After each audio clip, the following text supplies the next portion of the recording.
آیت کریمہ میں بتایا ہے کہ دین پر کسی کو مجبور نہیں کیا جا سکتا۔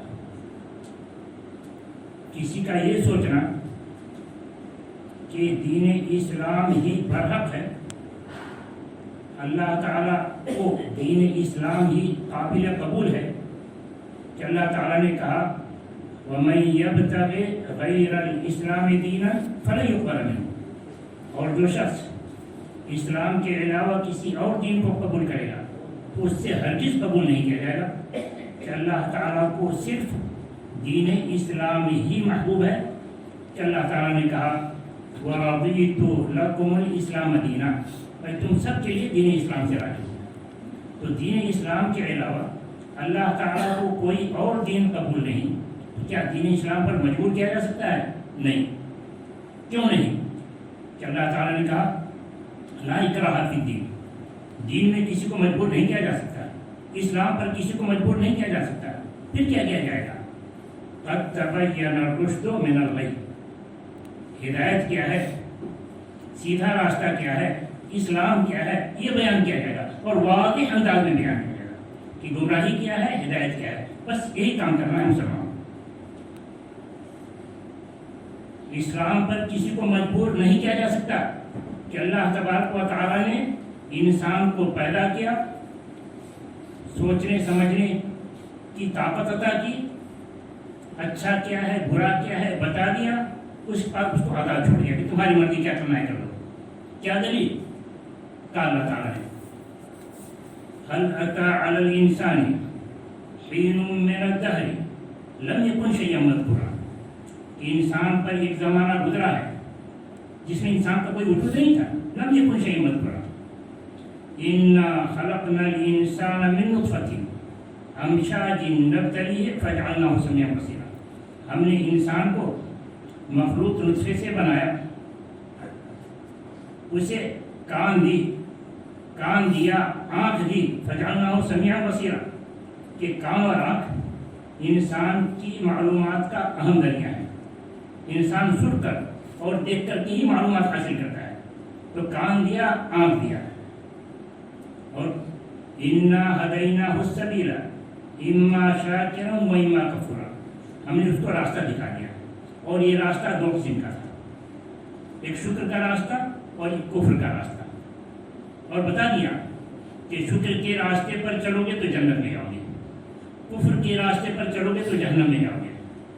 کہا اما شاکر و اما کفورا انا اعتدنا للکافرین سلاسلا واغلالا وسعیرا، اگر تم کفر کے راستے پر چلو گے تو سن لو، تمہارے لیے بیڑیاں تیار کی گئی ہیں جو تمہارے گلے میں ڈالی جائیں گی، تمہارے پیر میں ڈالی جائیں گی، اور اٹھا کر جہنم میں ڈالی جائیں گی۔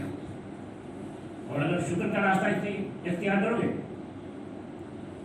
تو ان الابرار یشربون من کأس کان مزاجها کافورا، یہ شکر کا راستہ اختیار کرنے والے نیک لوگ ہیں، ان کے لیے بہترین مشروب تیار کیا گیا ہے، اور آگے جنت کا تذکرہ ہے کہ اس کو کیا کیا نعمتیں ملیں گی۔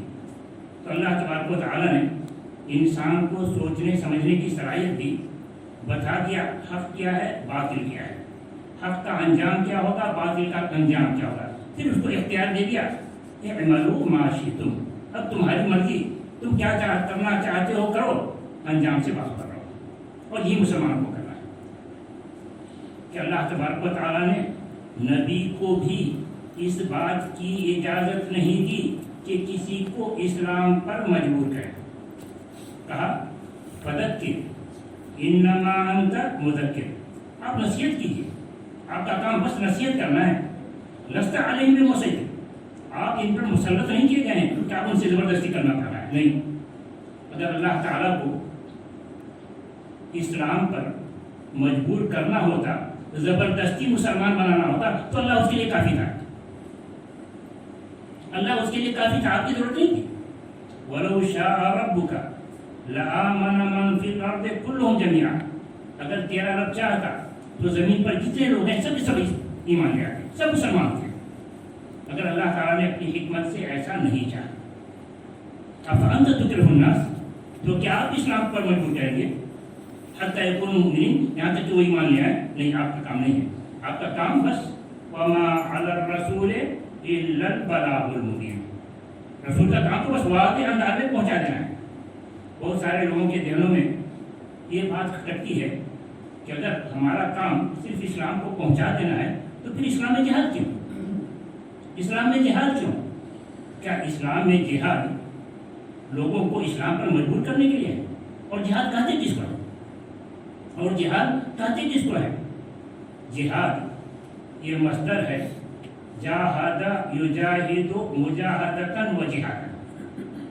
محنت کرنا، بھرپور محنت کرنا، اپنی پوری طاقت جھونک دینا، اس کا نام ہے جہاد. کس راہ میں؟ یہ تو لغت کے اعتبار سے کہ کسی بات میں اپنی پوری طاقت جھونک دینا. شریعت اسلامیہ میں جہاد کس کو کہیں گے؟ شریعت اسلامیہ میں جہاد بذل الجہد لإعلاء کلمۃ اللہ، پوری طاقت اسلام کی نشر و اشاعت میں لگا دینا، یہ جہاد. اسلام کے معنی جنگ کے نہیں ہوتے، جہاد کے معنی جنگ کے نہیں ہوتے. نہیں، جنگ کے معنی نہیں. تو کیا اسلام میں جنگ ہے ہی نہیں؟ ہے، اسلام میں جنگ ہے. کب جنگ ہے؟ مسلمانوں کو لڑنے کی اجازت کب دی گئی؟ 2 صورتوں میں مسلمانوں کو لڑنے کی اجازت دی گئی ہے. اس کا اصل کام تو اسلام کی دعوت دینا ہے. رہا جنگ کا معاملہ تو 2 صورت میں اس کی اجازت ہے. یعنی جہاد بے معنی اطاعت کر لیجیے، یہ 2 صورت میں. کب 2 صورت؟ پہلی صورت تو یہ ہے کہ مسلمانوں پر جنگ مسلط کر دی جائے. تم اسلام کیوں ہے؟ تم اسلام پر کیوں چلتے ہو؟ اس مسلمان اپنے دفاع کے لیے جنگ کرے گا. کیا دلیل؟ قال تعالی اذن للذین یقاتلون بانہم ظلموا، اجازت دی گئی ہے ان لوگوں کو جن سے قتال کیا جا رہا ہے، جن سے جنگ کی جا رہی ہے، بانہم ظلموا، کہ ان پر ظلم کیا جا رہا ہے. تو مسلمان اپنے دفاع کے لیے جنگ کر سکتا ہے اور کمزوروں کے دفاع کے لیے بھی وہ جنگ کرے گا. کیا دلیل؟ قال تعالی وما لكم لا تقاتلون في سبيل الله والمستضعفين من الرجال والنساء والولدان. تمہیں کیا ہو گیا ہے کہ تم اللہ کی راہ میں جنگ نہیں کرتے؟ وما لكم لا تقاتلون في سبيل الله والمستضعفين من الرجال والنساء والولدان، جبکہ کمزور مرد، کمزور عورتیں، کمزور بچے فریاد کر رہے ہیں. وما لكم لا تقاتلون في سبيل الله والمستضعفين من الرجال والنساء والولدان الذين يقولون ربنا اخرجنا من هذه القرية الظالم اهلها. وہ فریاد کر رہے ہیں، کمزور مرد، کمزور عورتیں، کمزور بچے فریاد کر رہے ہیں، اے اللہ تو ہمیں اس بستی سے نکال دے جس بستی کے لوگ ظالم ہیں، ہمیں اسلام پر عمل کرنے نہیں دیتے. ان لوگوں کے دفاع کے لیے تمہیں حکم دیا گیا کہ تم اس سے جنگ کرو. تو مسلمانوں پر جہاں بھی ظلم ہو رہا ہو وہاں مسلمان اس کی مدد کے لیے پہنچے گا، یا اس کے کچھ حدود ہیں، آداب ہیں، کہاں مسلمان کی مدد کر سکتا ہے اور کہاں نہیں کر سکتا. قال تعالی والذین آمنوا ولم یہاجروا ما لکم من ولایتہم من شیء حتی یہاجروا. وہ لوگ جو ایمان لائے، ولم یہاجروا، اور انہوں نے ہجرت نہیں کی، ما لکم من ولایتہم من شیء، آپ اس کے ولی نہیں ہیں، آپ اس کے مددگار نہیں ہیں، حتی یہاجروا، یہاں تک کہ وہ ہجرت کر کے مدینہ آ جائیں تو پھر آپ کی مدد کے مستحق ہوں گے. وَإِنِ اسْتَنْصَرُوكُمْ فِي الدِّينِ فَعَلَيْكُمُ النَّصْرُ. ہاں، اگر مسلمانوں کو کہیں ستایا جا رہا ہے دین کی وجہ سے کہ مسلم کیوں ہوا، اسلام پر کیوں عمل کرتا ہے، اس وجہ سے ستا رہا ہے، تو آپ اس کی مدد کر سکتے ہیں. کس حد تک؟ دنیا میں کہیں بھی ہو آپ اس کی مدد کریں گے؟ نہیں. کیا دلیل؟ اس کے آگے والذین آمنوا ولم یہاجروا ما لکم من ولایتہم من شیء حتی یہاجروا وَإِنِ اسْتَنْصَرُوكُمْ فِي الدِّينِ فَعَلَيْكُمُ النَّصْرُ إِلَّا عَلَىٰ قَوْمٍ بَيْنَكُمْ وَبَيْنَهُمْ مِيثَاقٌ. ہاں، آپ اپنے مسلم بھائی کی ان لوگوں کے خلاف مدد نہیں کر سکتے جن سے آپ کا معاہدہ ہے. جن سے آپ کا معاہدہ ہے، آپ مسلم بھائی کی مدد کے لیے وہاں نہیں پہنچ سکتے، نہیں جا سکتے. آپ تو روک دیا گیا کہ آپ کا مسلم بھائی غیر مسلم ملک میں رہتا ہے، آپ کا اس سے معاہدہ ہے، وہاں مسلمانوں کو ستایا جا رہا ہے، تو آپ اس کی مدد کو نہیں جا سکتے. مسلم بھائی اس کی مدد کو نہیں جا سکتے؟ ہاں نہیں جا سکتے. پھر کیا دلیل؟ یہ تو یہی کہا جا رہا ہے کھل کر مالکم من ولایۃ. پھر وَإِنِ اسْتَنصَرُوكُمْ فِي الدِّينِ فَعَلَيْكُمُ النَّصْرُ. دین کے سلسلے میں وہ آپ سے مدد چاہیں تو آپ مدد کریں گے، مگر إِلَّا عَلَىٰ قَوْمٍ بَيْنَكُمْ وَبَيْنَهُمْ مِيثَاقٌ. ایسے قوم کے خلاف نہیں جس سے آپ کا معاہدہ ہے. اس وقت ساری دنیا اقوام متحدہ کے تحت ایک معاہدے سے جڑی ہوئی ہے. تو مثلا ہندوستان میں رہنے والے مسلمانوں کے لیے یہ جائز نہیں کہ دوسرے ملک میں کہیں مسلمانوں پر ظلم ہوتا ہو کہ اس کی مدد کے لیے جائے. یمن ہو یا کہیں بھی ہو، آج کل کچھ تحریکیں یہاں کام کر رہی ہیں مسلمانوں کو خلافت کے نام پر، مسلمانوں کو مظلوم کر کے اس کے خلاف ابھار رہے ہیں، تحریکیں تیار کر رہے ہیں کہ اس کے خلاف ان کو مدد کرنی ہے. یہ اسلام کے خلاف ہے. مسلم پر ظلم ہو رہا ہے اور مدد نہیں کریں گے، یہ اسلام کے خلاف کیسے ہو گیا؟ اسلام کے خلاف کیسے ہو گیا؟ سنیے. رسول اکرم صلی اللہ علیہ وسلم سن 6 ہجری میں عمرہ کے لیے مکہ روانہ ہوئے. مقام حدیبیہ پر پہنچے. کفار مکہ کو خبر ملی کہ مسلمان مکہ آ رہے ہیں. انہوں نے یہ سمجھا کہ ہم نے ان کو مکہ سے باہر کیا ہے اور وہ مکہ پر قبضہ کے لیے آ رہے ہیں. چنانچہ پوری تیاری کے ساتھ، جنگ کی پوری تیاری کے ساتھ مقام حدیبیہ حاضر ہو گئے اور کہا کہ ہم اس سے آگے نہیں بڑھنے دیں گے، ہم اس سے آگے بڑھنے نہیں دیں گے. رسول اکرم صلی اللہ علیہ وسلم نے ان کو بہت سمجھایا کہ ہم عمرہ کے لیے جا رہے ہیں، ہم جنگ کے لیے نہیں جا رہے ہیں، مگر انہوں نے ایک نہیں مانی. بالآخر مصالحت طے پائی کہ چلو صلح کر لیا جائے. اس کے لیے تیار ہو گئے. صلح میں کچھ باتیں ایسی تھیں جو مسلمانوں کو بہت کھلنے والی تھی. وہ کیا؟ صلح میں یہ بات تھی کہ آپ اس سال عمرہ نہیں کریں گے، ہم آئندہ سال آپ کو اجازت دیں گے، اس سال تو آپ کو واپس ہی جانا ہے. دوسری بات یہ تھی کہ آپ کا کوئی شخص یعنی کوئی مسلم اسلام چھوڑ کر کے ہمارے پاس آتا ہے، کفر اختیار کرتا ہے، تو ہم آپ کو واپس نہیں کریں گے. اور ہمارا کوئی شخص یعنی کوئی کافر اسلام قبول کرتا ہے اور وہ آپ کے پاس جائے گا تو آپ کو واپس کرنا پڑے گا. یہ دو باتیں ایسی تھیں جو مسلمانوں کو بہت کھل رہی تھی کہ یہ کیا ہو رہا ہے، یہ کیسی مصالحت ہو رہی ہے.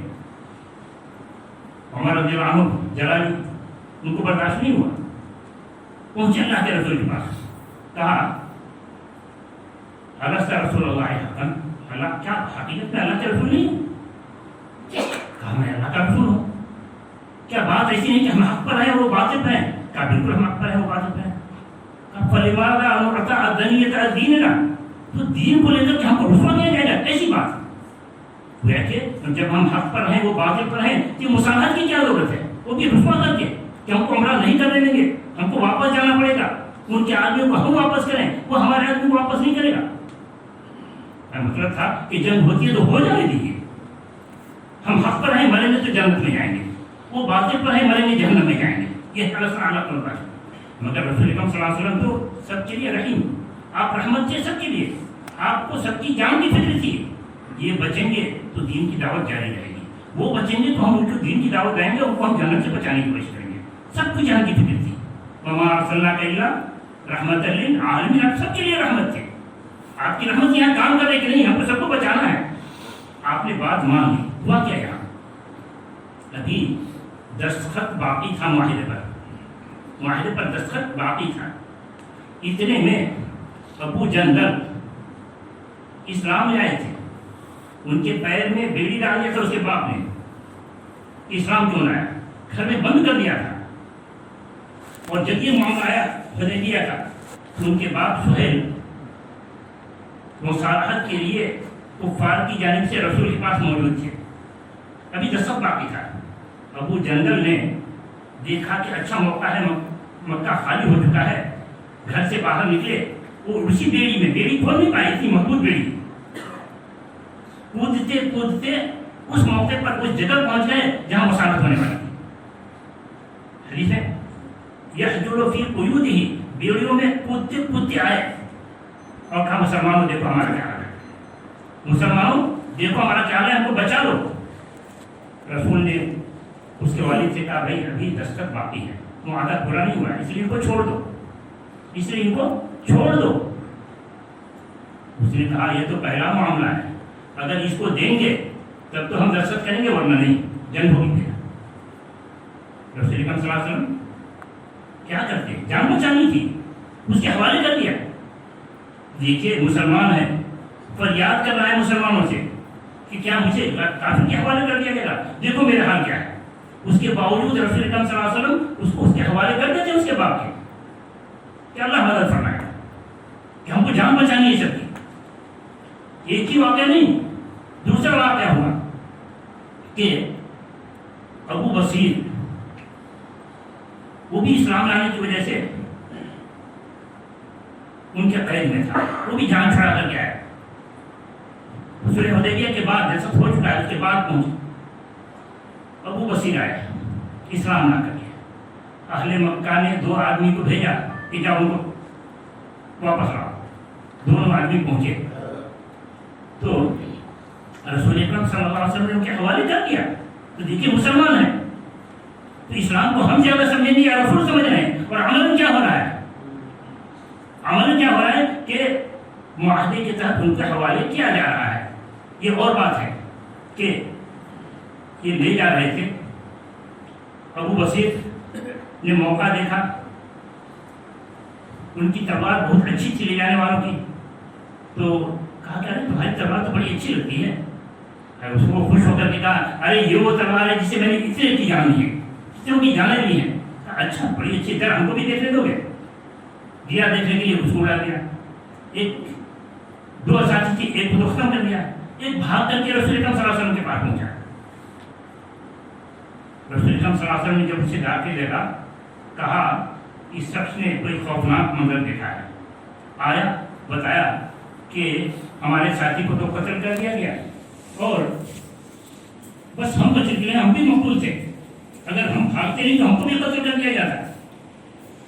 رسول اکرم صلی اللہ علیہ وسلم یہ سب کچھ دیکھ کر کے کہتے ہیں ویل لہ مثال حربی، افسوس ہے ہلاکت سے اس کی، یہ تو جنگ کو ہوا دے رہا ہے، اگر اس کا آدمی ہوگا تو یہ تو جنگ چھڑنے والی بات ہوئی. جب اس نے سنا، ابو بصیر نے سنا، وہاں سے بھاگے کہ بھئی یہ تو جیسے اب جنگل کو حوالے کرتے تھے ہم کو بھی حوالے کرنے والے ہیں، بھاگے. پر یہاں ہمیں کہنا یہ ہے کہ کچھ لوگوں کا یہ سمجھنا کہ ہر حال میں مسلمان کا ساتھ دیا جائے جہاں بھی ہو، یہ درست نہیں ہے. تو ہمیں اسلام کی تبلیغ کا حکم دیا گیا ہے، اسلام کے تبلیغ کا حکم دیا گیا ہے، کسی کو اسلام پر مجبور کرنے کے لیے دیا گیا ہے. اور یہ جو اسلام کے نام پر جہاں جہاں ادھر ادھر جنگ کیا ہو رہی ہے، وہ جنگ کر رہے ہیں یعنی ختم کر رہے ہیں، وہ اسلامی اعتبار سے صحیح نہیں. کس کو ختم کر رہے ہیں؟ کیا ان کا ہاتھ ہے ان کے کچھ نقصان پہنچانے میں؟ نہیں، یعنی بے قصور لوگوں کو مار رہے ہیں، خود مر رہے ہیں اور بے قصور لوگوں کو مار رہے ہیں، جبکہ اسلام اس کی اجازت نہیں ہے. اسلام میں تو اجازت سے لڑنے کی کس سے؟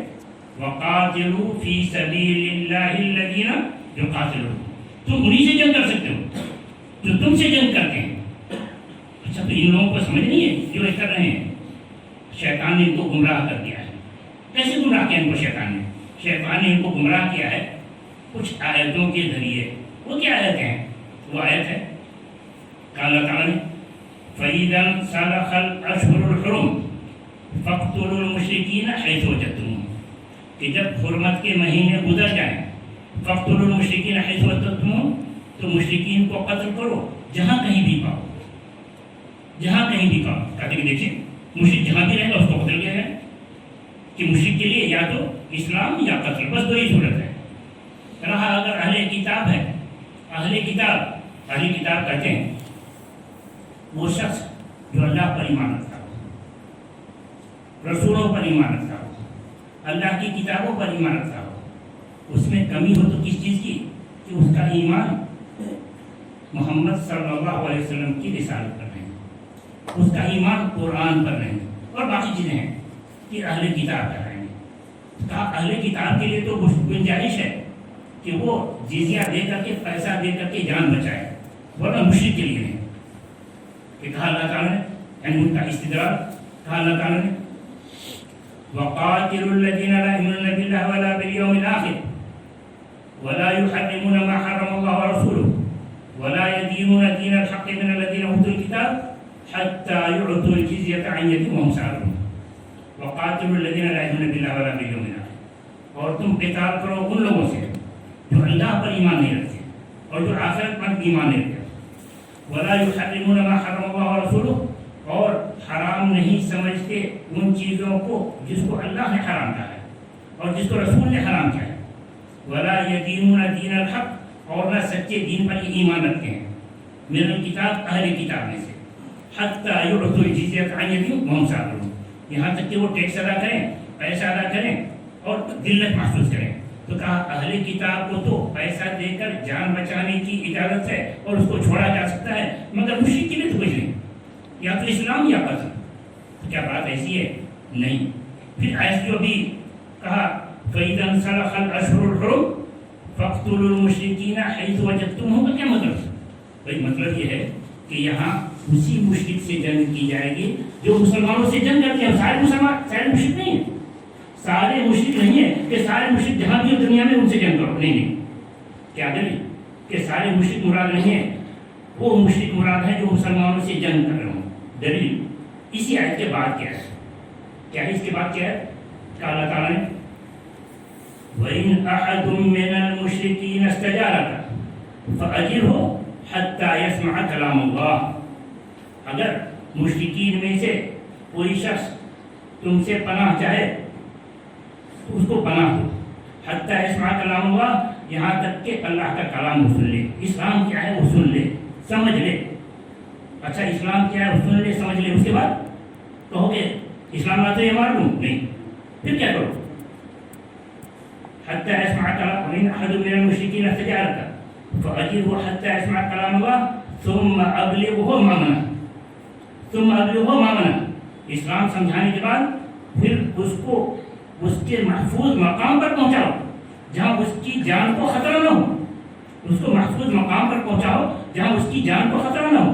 اگر بات ایسی ہوتی کہ یا تو اسلام یا قتل تو پھر کہا جاتا کہ اب سمجھنے کے بعد نہیں سب مار دو اس کو. نہیں، اس کی جان کی حفاظت کرو، ایسے مقام پر پہنچاؤ جو اس کی جان کو خطرہ نہ ہو.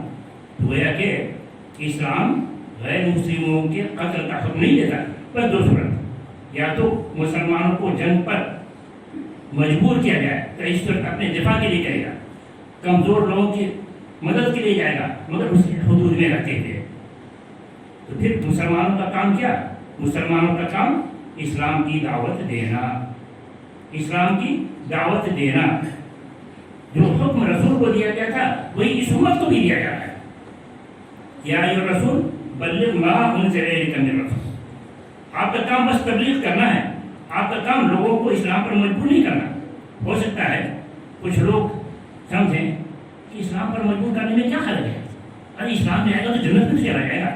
نہیں بھائی، آپ کے مجبور کرنے پر اگر کوئی کلمہ پڑھتا ہے تو یہ اسلام اس کے لیے مفید نہیں ہے، یہ کلمہ اس کو جنت میں نہیں لے جائے گا. ارے کلمہ پڑھا پھر بھی نہیں، ہاں نہیں، کیا دلیل؟ منافق مجبور کیے بغیر کلمہ پڑھتے تھے. مجبور کیے نہیں کیا، اپنے طور پر وہ کلمہ پڑھتے تھے، مگر ایمان دل میں نہیں تھا تو کہا گیا منافق.